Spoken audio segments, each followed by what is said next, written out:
ನೀವು ದುಡ್ಡು ಕಳಿಸಿರೋ ವಿಷಯ ಇಲ್ಲಿ ಯಾರಿಗಾದ್ರೂ ಗೊತ್ತಾದ್ರೆ ಏನಾಗುತ್ತೆ ಅಂತ ಯೋಚನೆ ಮಾಡಿದ್ದೀರಾ? ಏನೋ ಅದನ್ನೆಲ್ಲ ನಾನು ಯೋಚನೆ ಮಾಡಲಿಲ್ಲ. ಕಳಿಸ್ಬೇಕು ಅನಿಸ್ತು, ಅದಕ್ಕೆ ಕಳಿಸ್ದೆ. ಒಂದ್ಸಾರಿ ಕಲ್ಯಾಣಿ ಕೊಡ್ತೀಯಾ? ಮಾತಾಡ್ತೀನಿ. ಲೈನಲ್ಲಿ ಇರಿ, ಫೋನ್ ನಾನೇ ಅವಳಿಗೆ ಕೊಡ್ತೀನಿ.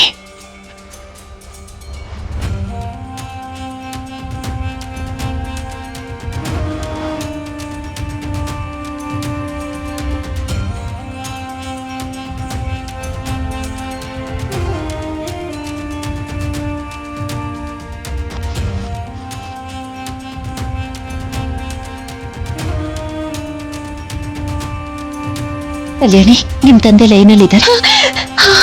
ಹಲೋ ಹಲೋ ಅಪ್ಪ. ಹಲೋ ಮಗಳೇ, ಹೇಗಿದೆಯಮ್ಮ? ಟೈಮ್ ಮುಗಿತು. ಲೈನಲ್ಲಿ ಇದ್ದಾರೆ, ಮಾತಾಡು. ಹಲೋ ಸರ್, ಒಂದ್ ನಿಮಿಷ ಸರ್. ಹಲೋ ಅಪ್ಪ. ನಾನು ಮತ್ತೆ ಮಾಡ್ತೀನಮ್ಮ.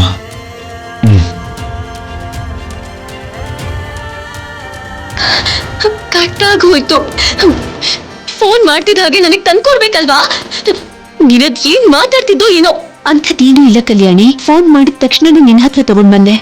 ಅಮ್ಮ, ನಿಮ್ಮನ್ನ ದೊಡ್ಡಮ್ಮ ಅವರು ಕರೆಯಕ್ಕೆ ಹೇಳಿದ್ರು. ಬರ್ತೀನಿ, ಹೋಗು.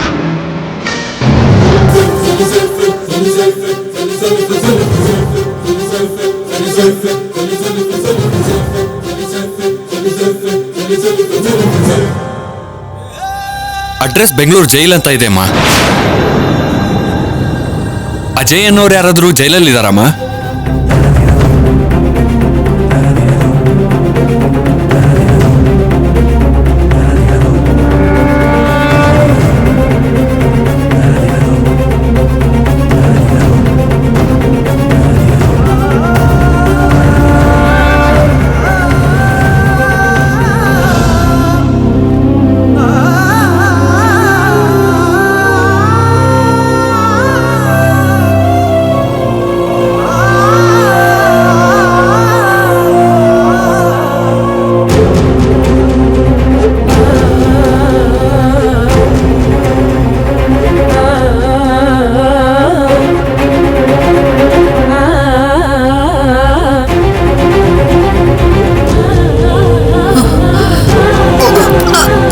ಪಾರ್ವತಿ,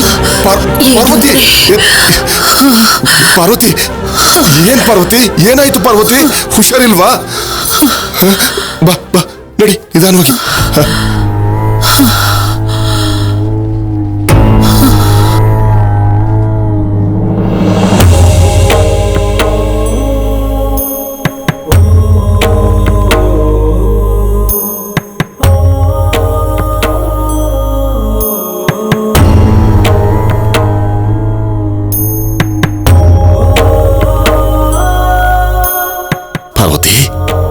ಏನಾಯ್ತು ಪಾರ್ವತಿ? ನಿನಗೆ ಆರೋಗ್ಯ ಸರಿ ಇಲ್ವಾ? ಆರೋಗ್ಯ ಅಲ್ಲ ರೀ, ಮನೇಲೇನು ಸರಿ ಇಲ್ಲ. ಗೌರವ, ಪದ್ಧತಿ, ಮಾನ, ಮರ್ಯಾದೆ ಇದನ್ನೇ ನಮ್ಮ ಉಸಿರು ಅಂತ ಅನ್ಕೊಂಡ್ ಬದುಕ್ತಿದೀವಿ. ಅಂಥದ್ರಲ್ಲಿ ಅನುಪಮ ಏನ್ ಮಾಡಿದಾಳ್ ನೋಡ್ರಿ.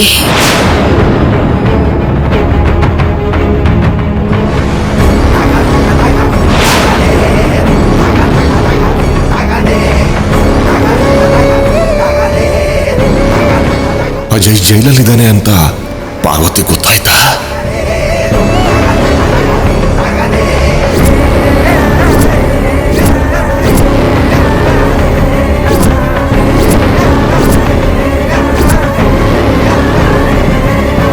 ಅಜಯ್ ದುಡ್ಡು ಕಳಿಸಿದಾನ? ಯಾರಿಗೋಸ್ಕರ ಕಳಿಸಿದಾನೆ ರೀ? ಅವನಿಗೆ ಯಾರಿದ್ದಾರೆ ಅಂತ ಕಳಿಸಿದ್ದಾರೆ? ಅದ್ರ ಅವಶ್ಯಕತೆ ಯಾರಿಗಿದೆ? ಇಲ್ಲಿ ಯಾರಿಗೇನ್ ಕಡಿಮೆ ಆಗಿದೆ ಅಂತ ಅವನ್ ದುಡ್ಡು ಕಳಿಸಿದಾನೆ. ಅಜಯ್ ಬಗ್ಗೆ ನಿನಗೆ ಹೇಗೆ ಹೇಳಿ ಅಂತ ಯೋಚನೆ ಮಾಡ್ತಿದ್ದೀನಿ ಪಾರ್ವತಿ. ಈಗ ಹೇಳಲೇಬೇಕಾದ ಸಮಯ ಬಂದಿದೆ.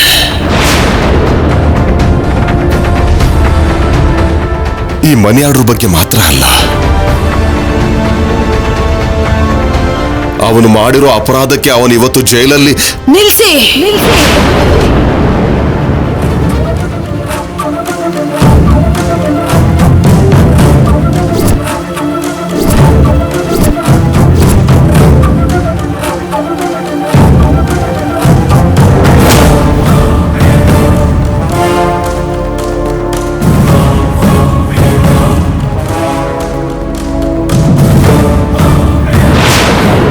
ಸೂರ್ಯೋದಯದಿಂದ ಸೂರ್ಯಾಸ್ತದವರೆಗೂ ಭಗವಂತನ ನಾಮಸ್ಮರಣೆ ಮಾತ್ರನೇ ಕೇಳಿಸ್ಕೋಬೇಕು ಅಂತ ಇರೋಳು ನಾನು.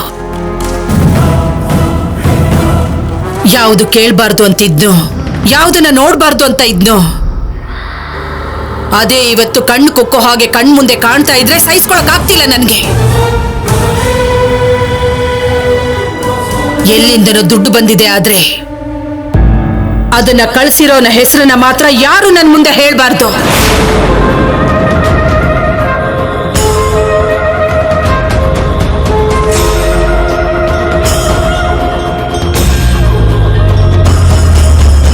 ಅಂದ್ರೆ ಅವ್ರು ಕಳಿಸಿದ ಮನೆ ಆರ್ಡ್ರನ್ನ ಅಮ್ಮ ಏನಾದ್ರೂ ತಗೊಂಡ್ಬಿಟ್ರಾ?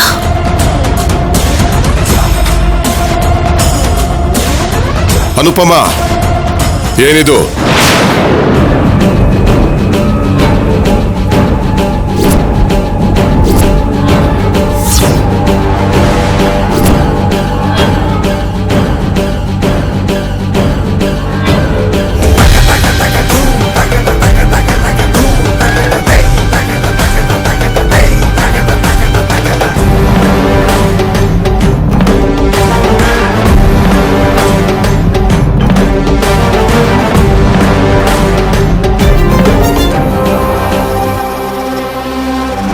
ಅವನ್ ಕಳಿಸಿರೋ ದುಡ್ಡನ್ನ ಲೆಕ್ಕ ಹಾಕೋದಕ್ಕೆ ಅಂತ ತಲೆ ತಗ್ಸಿದ್ಯಾ ಅನುಪಮ?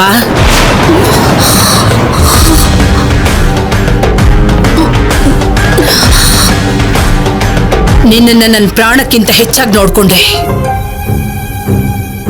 ನೀನ್ ಯಾವತ್ತೂ ತಪ್ಪು ಮಾಡಲ್ಲ ಅಂತ ನಂಬಿದ್ದೆ. ಆದ್ರೆ ನೀನ್ ಮಾಡ್ತಿರೋದೇನು?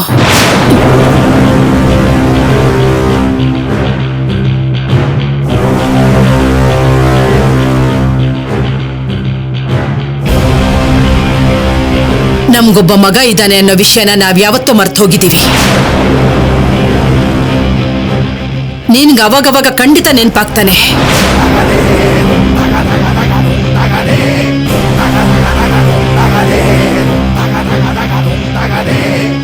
ನೀನು ನೋವನ್ನ ನುಂಗ್ಕೊಂಡು ಬದುಕ್ತಿದ್ಯಾ ಅಂತ ಅನ್ಕೊಂಡಿದ್ವಿ. ಆದ್ರೆ ನೀನು ಅವನ ಹತ್ರ ಕೈ ಚಾಚಿದ್ಯಾ ಅಂತ, ಕೈ ಚಾಚ್ತಾನೆ ಇದೆಯಾ ಅಂತ ಇವಾಗ ನಮ್ಗೆ ಅರ್ಥ ಆಯ್ತು.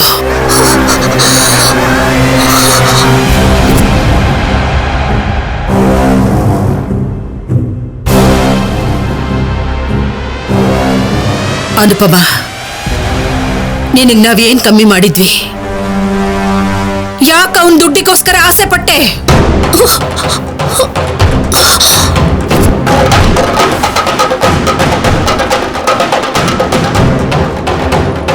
ಅಮ್ಮ, ಅದು ಓ ಇದಾ ವಿಷಯ. ಅಲ್ಲಿ ಅಮ್ಮನವ್ರ ದೇವಸ್ಥಾನ ಇದೆ, ಇಲ್ಲಿ ಪರಮೇಶ್ವರನ್ ದೇವಸ್ಥಾನ ಇದೆ, ಅಲ್ಲೆಲ್ಲೋ ಮುಕ್ಕೋಟಿ ದೇವ್ರ ದೇವಸ್ಥಾನ ಇದೆ ಅಂತ ವಾರಕ್ಕೆ 2 ಸಲ ಭಕ್ತಿ ಹೆಸರಲ್ಲಿ ಹೊರಗಡೆ ಹೋಗೋ ಅನುಪಮ ಮಾಡ್ತಾ ಇರೋ ಕೆಲ್ಸ ಇದು ಅಂತ ಆಯ್ತು. ಕದ್ದು ಮುಚ್ಚಿ ಮಾಡೋ ಕೆಲ್ಸಗಳು ಯಾವತ್ತಾದ್ರೂ ಹೊರಗಡೆ ಬರ್ಲೇಬೇಕು. ಚಿನ್ನದ ಬಳೆಗಳನ್ನ ಮಾರಿದ್ಯವ್ರು ಕದ್ದು ಮುಚ್ಚಿ ಭೇಟಿ ಮಾಡ್ಬಾರ್ದವ್ರನ್ನ ಭೇಟಿ ಮಾಡ್ತಿದ್ದಾರೆ ಅಂತಾಯ್ತು. ಎಷ್ಟು ವರ್ಷದಿಂದ ನಡೀತಿದೆ ಹೀಗೆ? ತಪ್ಪಾಗಿ ಅರ್ಥ ಮಾಡ್ಕೋಬೇಡಿ ಅಮ್ಮ, ನಾನು ಯಾವತ್ತೂ ಅವ್ರ ದುಡ್ಡುಗೋಸ್ಕರ ಆಸೆ ಪಟ್ಟಿಲ್ಲ. ಮತ್ತೆ ನಿನ್ ಕೈಯಲ್ಲಿರೋದೇನು?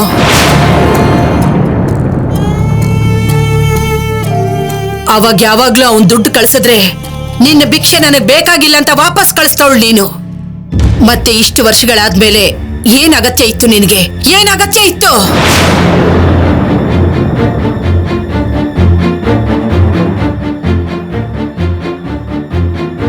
ಈ ದುಡ್ಡು ನನಗೋಸ್ಕರ ಅಲ್ಲಮ್ಮ, ಅವ್ರ ಮಗಳಿಗೋಸ್ಕರ ಅನ್ನೋ ಸತ್ಯ ಏನಾದ್ರೂ ನಿಮಗೆ ಗೊತ್ತಾದ್ರೆ ನೀವೇನ್ ಮಾಡ್ತೀರೋ ಅಂತ ನಾನು ಊಹಿಸಬಲ್ಲೆ. ಅದಕ್ಕೆ ನಿಜ ಹೇಳಲಿಲ್ಲ. ಹಾಗಂತ ಸುಳ್ಳು ಹೇಳಿ ನಿಮ್ಮನ್ನ ಏಮಾರಿಸೋದು ಇಲ್ಲ. ಅಯ್ಯೋ ದೇವ್ರೆ, ಈಗ ನೀನೇ ನನ್ನನ್ನು ಕಾಪಾಡಬೇಕು. ನಿಜ ಏನೇ ಇದ್ರೂ ಸರಿ, ತುಂಬಾ ದಿನ ಬಚ್ಚಿಡೋಕ್ಕಾಗಲ್ಲಮ್ಮ. ಮನೆ ಗುಟ್ಟು ಹೊರಗಡೆಯವ್ರಿಗೆ ಗೊತ್ತಾಗಬಾರ್ದು ಅಂತಾರೆ. ಆದ್ರೆ ನೀನು ಮನೆಯವ್ರಿಗೆ ಹೇಳ್ದೆ ಯಾಕೆ ಮುಚ್ಚಿಟ್ಟಿದ್ದೀಯಾ?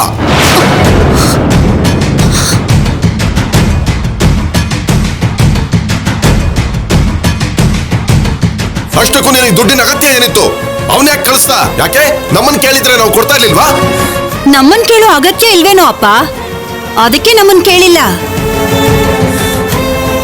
ನಾವ್ ಎಷ್ಟೇ ಅಂದ್ರು ಎಷ್ಟೇ ಕೇಳಿದ್ರು ಅಷ್ಟೇ, ಹೇಳೋದು ಇಲ್ಲ ಕೇಳೋದು ಇಲ್ಲ. ಹೀಗೆ ಗುಮ್ಮನ ಹಾಗೆ ಇದ್ದು ಬಿಡ್ತಾಳೆ. ಆದ್ರೆ ಒಳಗೊಳಗೆ ಮಾತ್ರ ಮಾಡ್ಬೇಕಾಗಿರೋದನ್ನೆಲ್ಲ ಮಾಡ್ತಾ ಇದ್ದಾಳೆ.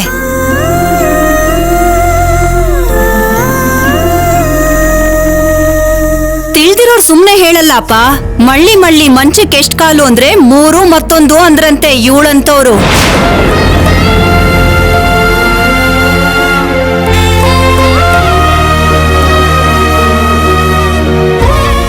ಅನುಪಮ, ನಿನಗೆ ಯಾರು ಇಲ್ಲ ಅಂತ ನೀನ್ ಬೇಜಾರ್ ಮಾಡ್ಕೋಬೇಡ. ನೀನು ನಮ್ಮಲ್ಲಿ ಒಬ್ಳು ಅಂತ, ನಿನ್ನ ಜೀವನ ನಮ್ಮ ಜವಾಬ್ದಾರಿ ಅಂತ ತಲೆ ಮೇಲೆ ಇಟ್ಕೊಂಡು ನೋಡ್ಕೊಂಡ್ವಿ.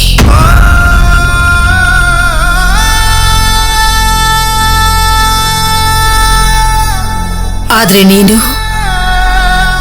ನಂಬಿದವರ ಕುತ್ತಿಗೆನ ಕುಯ್ಯೋ ಹಾಗೆ ನಮ್ಗೆಲ್ಲ ಮೋಸ ಮಾಡ್ತಿದ್ಯಾ ನೀನು.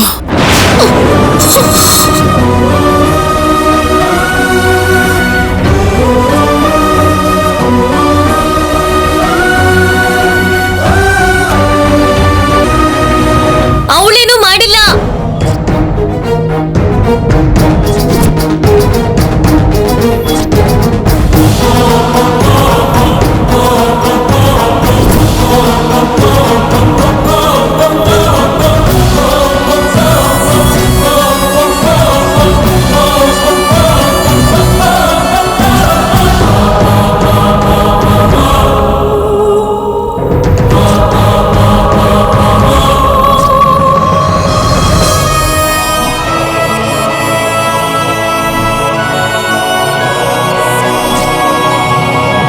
ಇವಳು ಯಾಕಪ್ಪ ಬಂದ್ಲಿಲ್ಲಿಗೆ? ಸತ್ಯ ಏನಾದ್ರೂ ಹೇಳ್ಬಿಟ್ರೆ ನನ್ ಗತಿ ಏನು?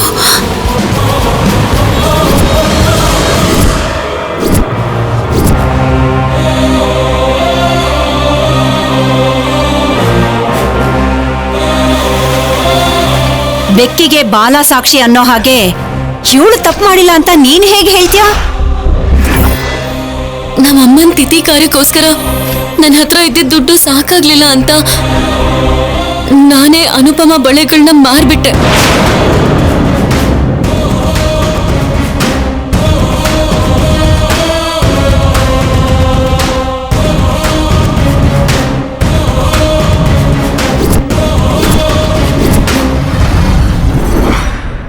ಅಯ್ಯೋ, ಈ ಕಲ್ಯಾಣಿ ಇವಾಗ ಯಾಕೆ ಇದನ್ನೆಲ್ಲ ಹೇಳ್ತಿದ್ದಾಳೆ? ನೀವ್ ಕೇಳಿಸ್ಕೊಂಡಿದ್ದು ನಿಜಾನೇ. ನಾನೇ ಅನುಪಮ ಬಳೆಗಳನ್ನ ಕಳ್ತನ ಮಾಡಿದ್ದು.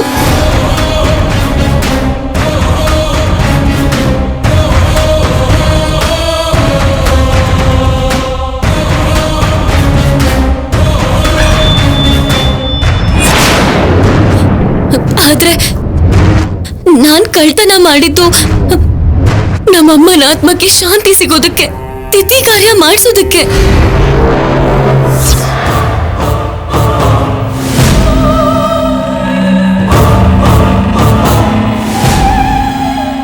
ನಾನ್ ಮಾಡಿದ್ದು ತಪ್ಪೆ, ಇಲ್ಲ ಅನ್ನಲ್ಲ. ಆದ್ರೆ ತಪ್ಪು ನಂದಾದ್ರೂ ಅವ್ರ ಮೇಲೆ ಹಾಕೊಂಡು ಶಿಕ್ಷೆ ಅನುಭವಿಸ್ತಿದ್ದಾರೆ.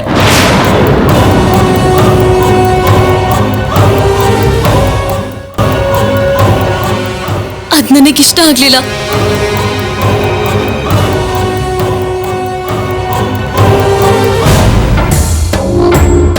ನಮ್ಮಮ್ಮನ್ಗೋಸ್ಕರ ನಾನ್ ಮಾಡಿರೋ ಮಿಸ್ಟೇಕ್ನ ಅವರು ತಾನ್ ಮಾಡಿರೋದು ಅಂತ ಒಪ್ಕೊಂಡು ಹೀಗೆ ಒಳ್ಳೆಯವರಾಗಿ ಇದ್ಬಿಡ್ತಾರೆ. ಅದ್ ನನಗೆ ಇಷ್ಟ ಆಗೋದಿಲ್ಲ.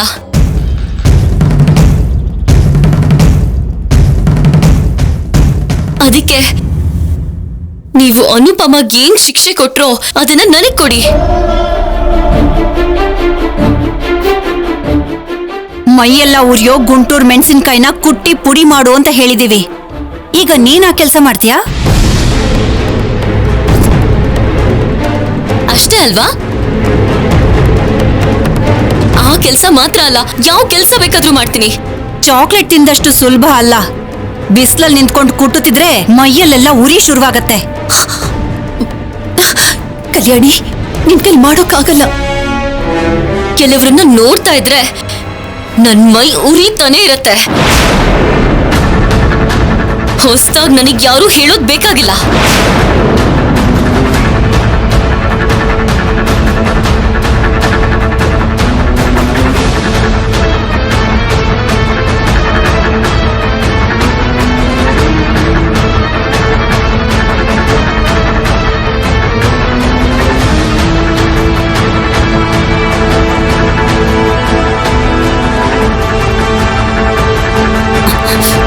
ನೋಡಿದ್ಯಮ್ಮ ಎಷ್ಟ್ ಕೊಬ್ಬು ಅಂತ. ಕೆಲವರು ಮಾತಾಡಿ ನೋವು ಕೊಡ್ತಾರೆ, ಇನ್ನು ಕೆಲವರು ಮಾತಾಡದೆ ನೋವು ಕೊಡ್ತಾರೆ.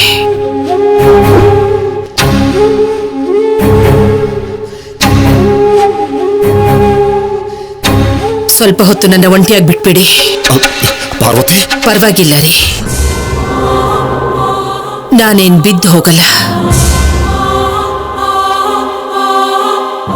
ನನ್ನ ಒಳ್ಳೆತನನ ಸುಲಭವಾಗಿ ತಗೊಳ್ಳೋರ್ಗೆ ಹೇಳ್ತಾ ಇದ್ದೀನಿ. ಹೇಳ್ದೆ ಕೇಳ್ದೆ ಇಂಥ ಕೆಲ್ಸಗಳನ್ನೇನಾದ್ರೂ ಮಾಡಿದ್ರೆ ಸಹಿಸ್ಕೊಳಕ್ಕಾಗ್ದೆ ಕೆಲವು ಹೃದಯಗಳು ನಿಂತು ಹೋಗ್ಬೋದು.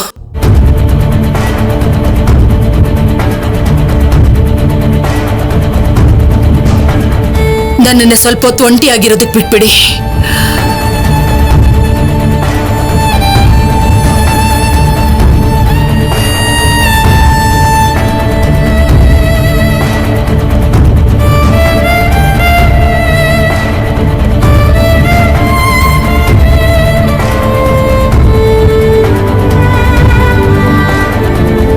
ನನ್ ಮೇಲೆ ತುಂಬಾ ಬೇಜಾರು ಮಾಡ್ಕೊಂಡಿದ್ದಾಳೆ.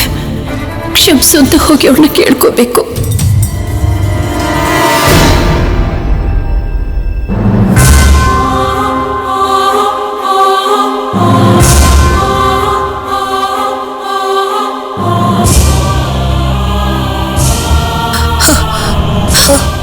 ಅಯ್ಯೋ ಅಮ್ಮ, ಅಮ್ಮ ಬಿದ್ದೋಗ್ತೀರಮ್ಮ. ಬಿಡು ನನ್ನ, ಬಿಡು. ಎಷ್ಟೋ ನೋವನ್ನು ಪಟ್ಟಿರೋಳು ನಾನು. ಕೆಳಗ್ ಬಿದ್ರೆ ಸಣ್ಣ ಗಾಯ ಆಗಬಹುದು ಅಷ್ಟೇ. ನನ್ನ ಹೃದಯಕ್ಕಾಗಿರೋ ಗಾಯದ ಜೊತೆ ಹೋಲಿಸಿದ್ರೆ ಇದೇನು ದೊಡ್ಡದಲ್ಲ. ನೀವು ಬಂದು ಮೊದಲು ಕೂತ್ಕೊಳ್ಳಿಮ್ಮ. ಇನ್ನು ಯಾಕದ್ರ ಕೈಯಲ್ಲಿ ಇಟ್ಕೊಂಡಿದ್ಯಾ? ಹರಿದು ಬಿಸಾಕು ಅಂದೆ. ನಿನಗೆ ಹೇಳ್ತಿರೋದು, ಹರಿದು ಬಿಸಾಕು ಅದನ್ನ.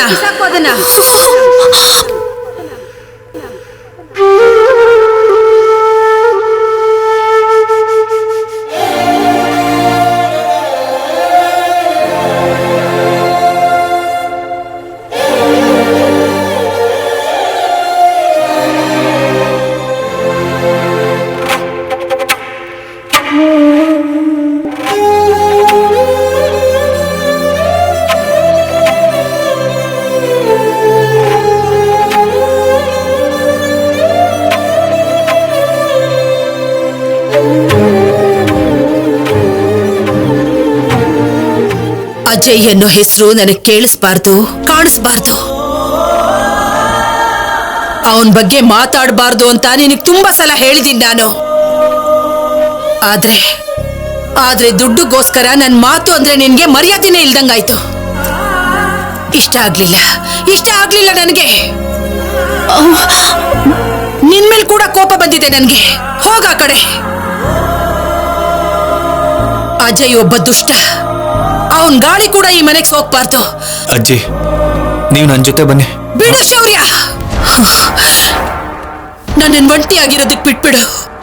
ಟ್ಯಾಬ್ಲೆಟ್ ತಗೋಬೇಕು, ಬನ್ನಿ. ನನಗೆ ಯಾವ ಟ್ಯಾಬ್ಲೆಟು ಬೇಡ. BP ಜಾಸ್ತಿ ಆದಾಗ ಟ್ಯಾಬ್ಲೆಟ್ ತಗೊಳ್ಳೇಬೇಕು. ರಕ್ತದ ಒತ್ತಡ ಜಾಸ್ತಿ ಆದ್ರೆ ಹೃದಯದ ನೋವು ಬರುತ್ತೆ ಅಂತಾರ.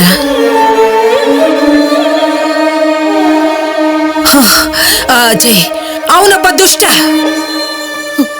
ನನ್ನ ಹೃದಯಕ್ಕೆ ಯಾವತ್ತೂ ನೋವು ಮಾಡಿದ್ದಾನೆ. ಮೋಸ ಮಾಡಿದ್ರೆ ನಾನು ಸಹಿಸೋದಿಲ್ಲ. ಅಜ್ಜಿ, ನೀವು ಎಮೋಷನಲ್ ಆಗ್ಬೇಡಿ, ಸ್ವಲ್ಪ ಆರಾಮಾಗಿರಿ. 2 ನಿಮಿಷ ಸ್ವಲ್ಪ ಕಾಮ್ ಆಗಿದ್ರೆ ನೀವೇ ಸರಿ ಹೋಗ್ತೀರಾ. ಏನಾಗ್ತೀನೋ? ಸತ್ ಹೋಗಲ್ಲ ತಾನೆ? ಅಜ್ಜಿ, ಅಯ್ಯೋ, ಹೋದ್ರೆ ಹೋಗ್ತೀನಿ, ನನ್ನ ಗಂಡನ ಆರೋಗ್ಯ ಹಾಳಾಗೋದಕ್ಕೆ ಕಾರಣ ಅವನೇ. ನನ್ನ ಕುಟುಂಬದ ಮರ್ಯಾದೆ ಪ್ರತಿಷ್ಠೆನ ಸುಟ್ಟಾಕಿದ್ ಕೂಡ ಅವನೇ. ಅನುಪಮ ಅಮಾಯಕತ್ವನ ಚೆನ್ನಾಗಿ ಬಳಸ್ಕೊಂಡು ಆಗ ಅವಳ ಜೀವನನ ನಾಶ ಮಾಡಿದ್ದು ಸಾಲದು ಅಂತ ಇವಾಗ ಯಾವುದೋ ಸ್ವಾರ್ಥಕ್ಕೋ ಪ್ರಯೋಜನಕ್ಕೋ ಉಪಯೋಗಿಸ್ಕೊತಿದ್ದಾನೆ.